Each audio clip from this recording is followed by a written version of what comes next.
nekk sa tur ak sa sant di nuyu képp nga xam ne yaa ngi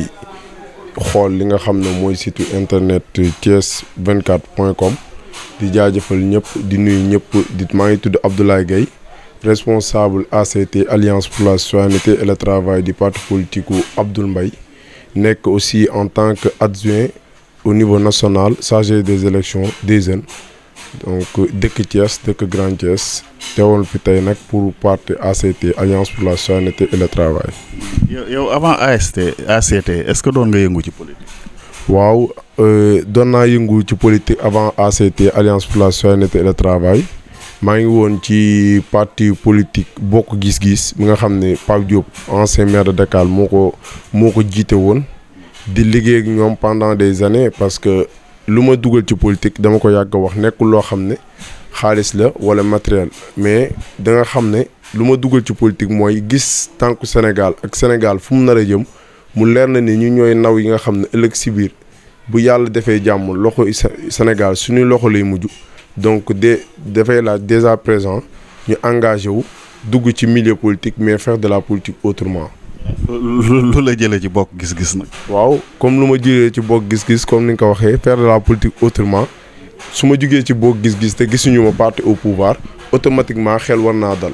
ndax jugee ci parti opposant delluwaat ci parti opposant war nañoo xam ne kii par objectivité la jugee ci Bokk Gis Gis Bokk Gis Gis lu ma si tax a jug nag maa ngi rafetlu nag ci parti bi yi nga xam ne Pape Diop ancien maire de Dakar moo ko dirigé parce que quoi qu'on puisse dire. jaar naa fa am naa fa benn formation politique boo xam ne diire bi ndawul ndax def naa fa lu bon 3 ans bañ ko créer ak léegi donc am na lu bëri loo xam ne jàngee naa ko fa xamee naa ko fa waaye yàlla day def ni doomu aadama day ànd ak xale ba yàgg bu màggee ndaw yu mu àndaloon doon xarit ak ñoom dem ba nekk mag boo ko laajee ñi nga doon ànd ak yëpp mu jàppoon leen ay xarit day mujj 2 rek la ciy dese wala benn parce que day dem ba nga gis ni kon ñu mu foogoon ne ay xarit leen wala ñoo bokk objectif bokk ay ambition nekkate bokkuñu ko waaye jàng politique moo taxoon yàlla boole ma ak ñoom ma am lu ma jàngee si ñoom di ko rafetlu nag. léegi lan nga naw ci Abdoul Mbaye ba nga jógee fee rek nga dem directement ci moom. waaw lu ñu jëlee ci Bokk Gis Gis dafa nekk loo xam ne dañoo jóge woon ci ay mbir di liggéey ensemble vraiment am na lu bëri loo xam ne Bokk Gis Gis defal nañu ko contrat nga muy jàng politique. ndax boo xoolee ñam si yàlla Maxa Diagne te mu nekkoon Thiès moo nekkoon coordinateur bi am na lu bëri lu mu doon ñu conseillé duñ ñu xelal Chérif Aïdara aussi yàlla na ko yàlla yërëm moom tamit am na lu bëri loo xam ne jàngal nañ ko xamal na ko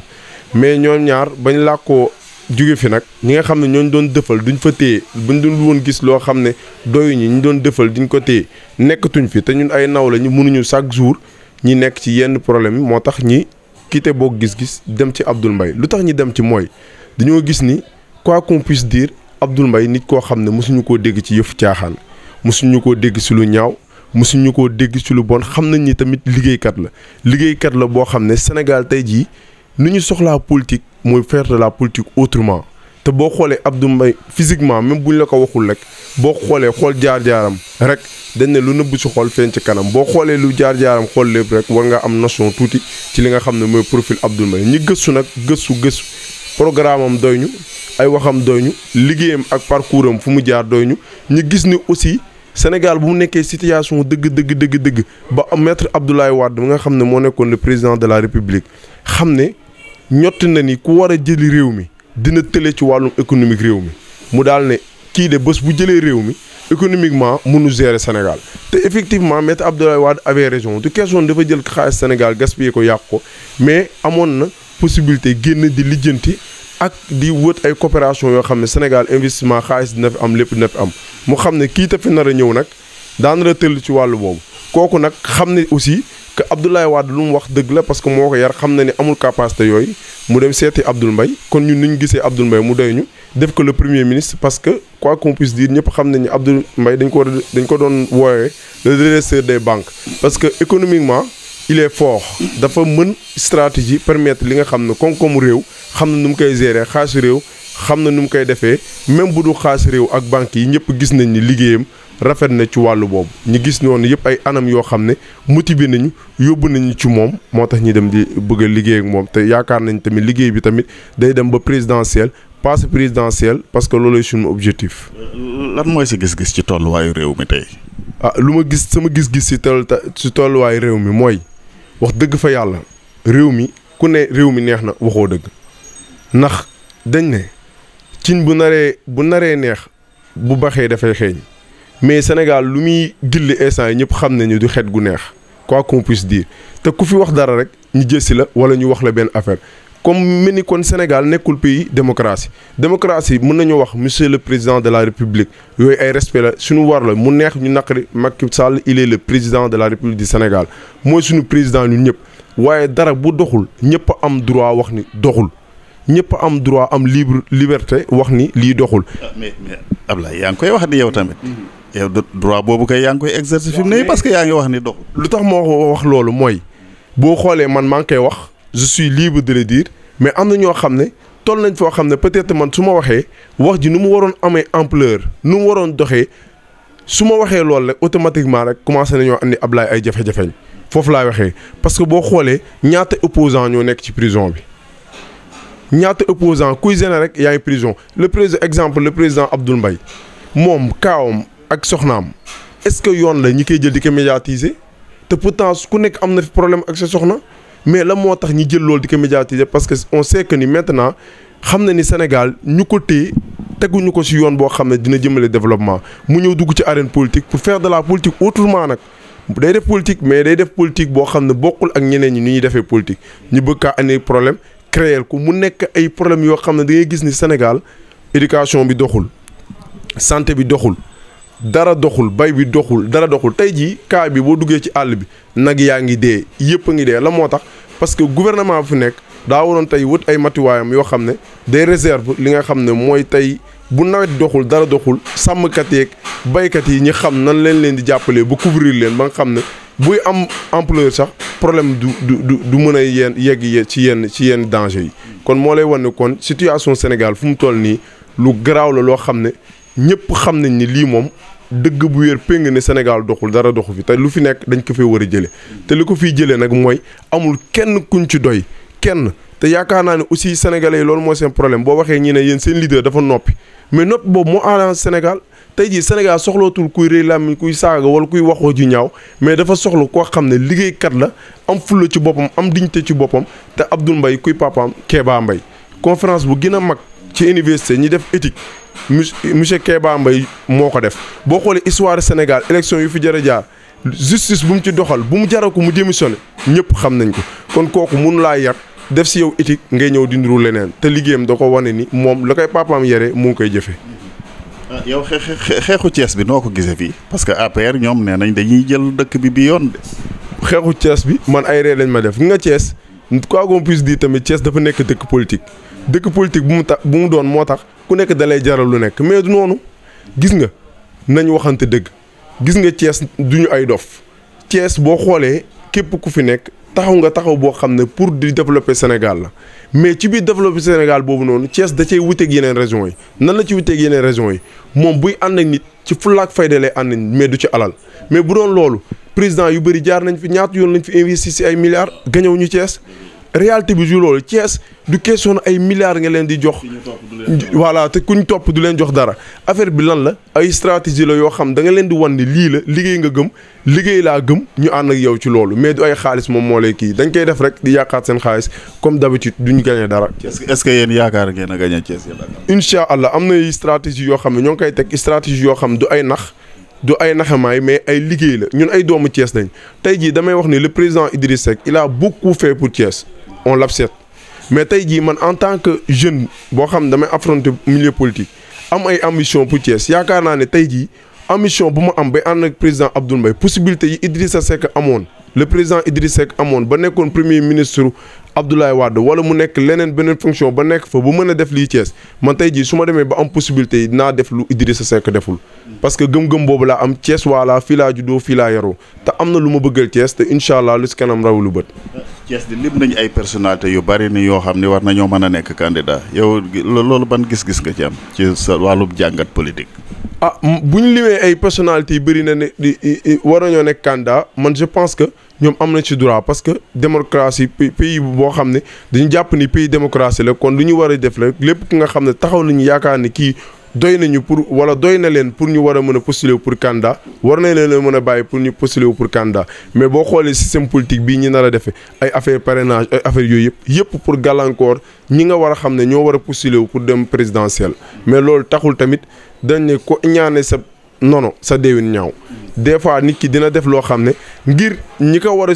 topp ñu war a topp ci moom war a jiite réew mi mu xam ne ñii ñoo gën a am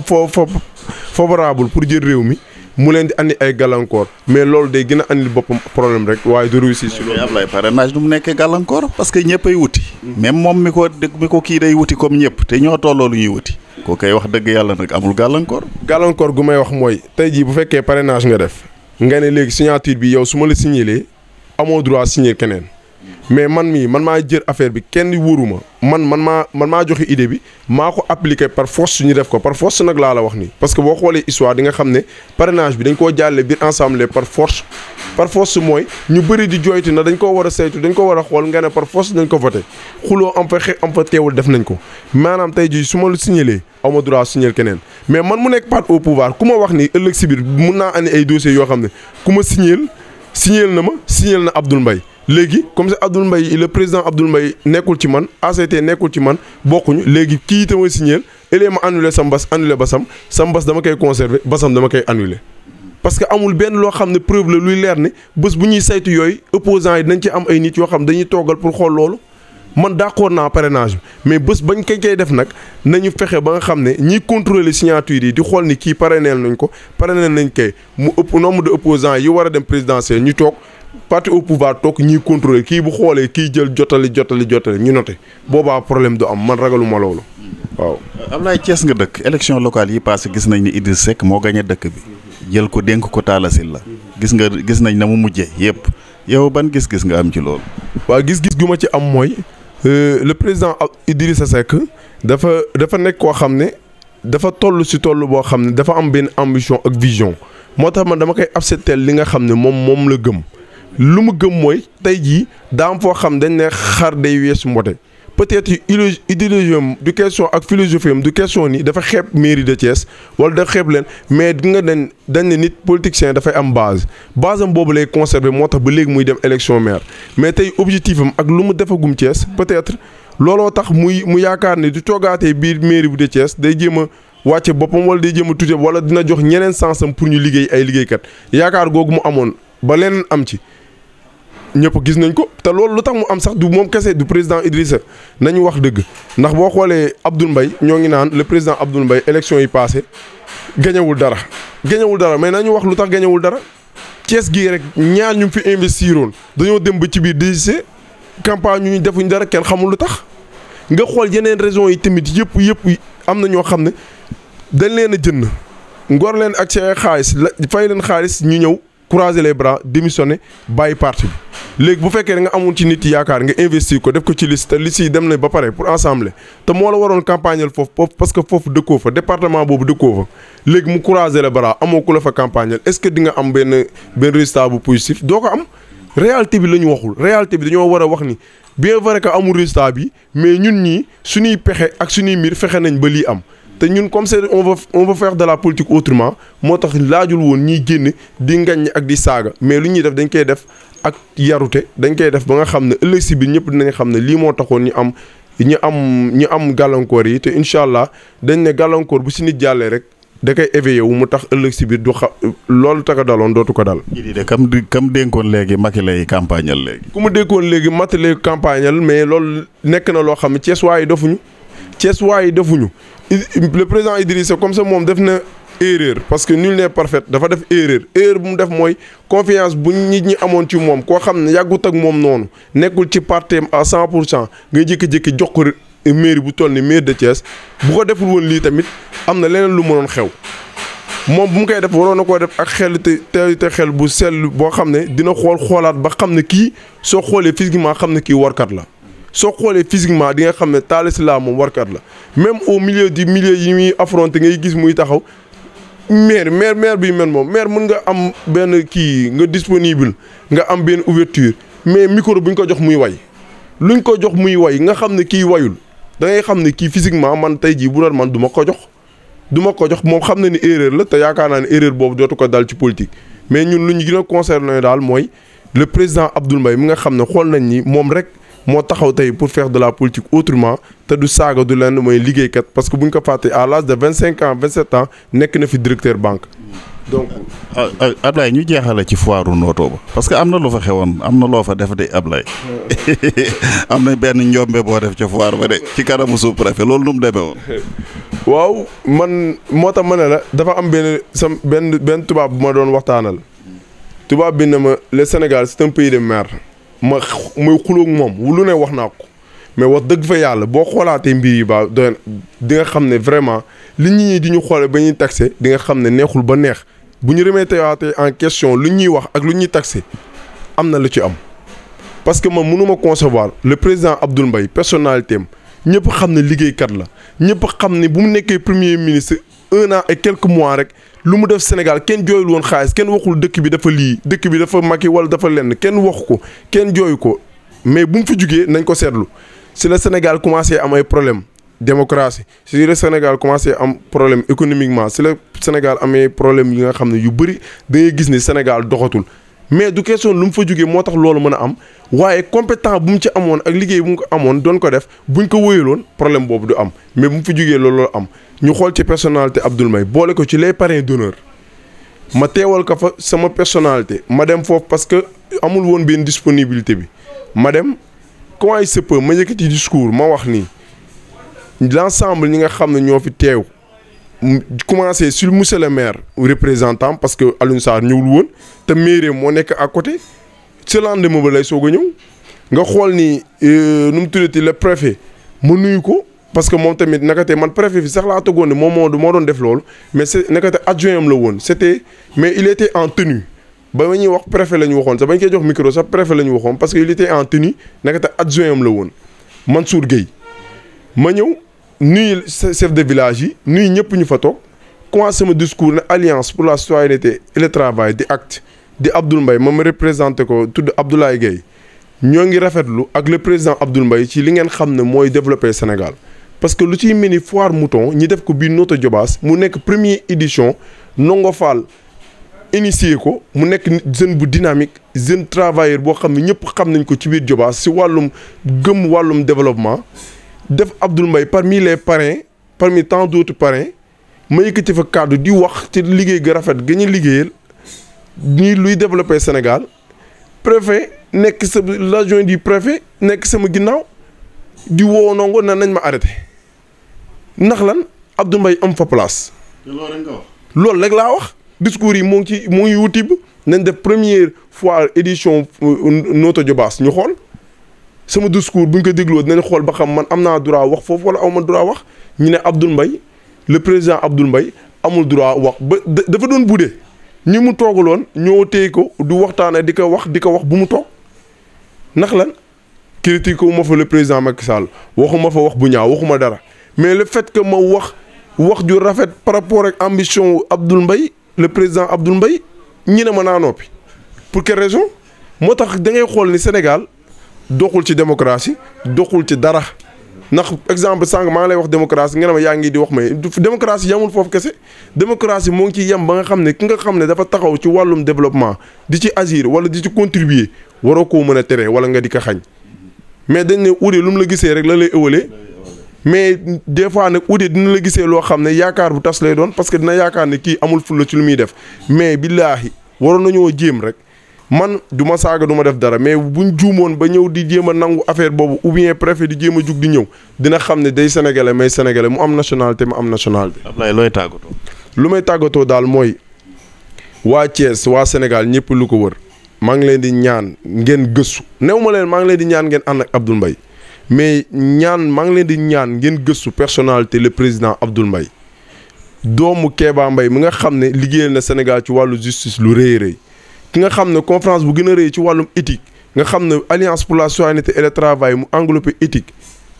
Abdoul Mbaye le président Abdoul Mbaye créé ko muy parti boo xam ne war nañoo dem sa congrès pour war koo nommer wala keneen ku bëgg te yaakaar nañ sax moom lay doon parce que personnalité bu mel ni moom moo lay wan ni sax moom démocratie da koo neex ndax yow bu ko neexoo mu ne maa investi sama xaalis maa dafa ne ku ko wax président Abdoul Mbaye mu ne mën ngeen maa wooyee loolu ba léegi doonaguma ko tant que demuñu congrès ba ngeen votel ma pour ma war leen a jiite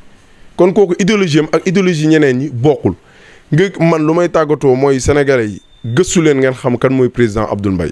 bés boo leen ko gëstoo di ngeen xam ne Sénégal guddi yi ñu toll moom moo nekk homme idéal homme bi nga xam ne moom moo wóor pour jox ko koom-koom réew mi parce que ñëwul di laaj Sénégal pour wut xaalis parce que bu dee xaalis ak teraanga rek yàlla defal na ko macha allah kon kooku dafa suur di laaj Sénégal ngir Sénégal suur ci loolu noonu daal laa leen invité sénégalais yi Thiès waaye ñëpp pour que ñëpp jàpp ci gëstu kan mooy président Abdoul Mbaye pour nga xam ne di boobaa man am naa yaakaar ne dinañ ñëw travailler ak le président Abdoul Mbaye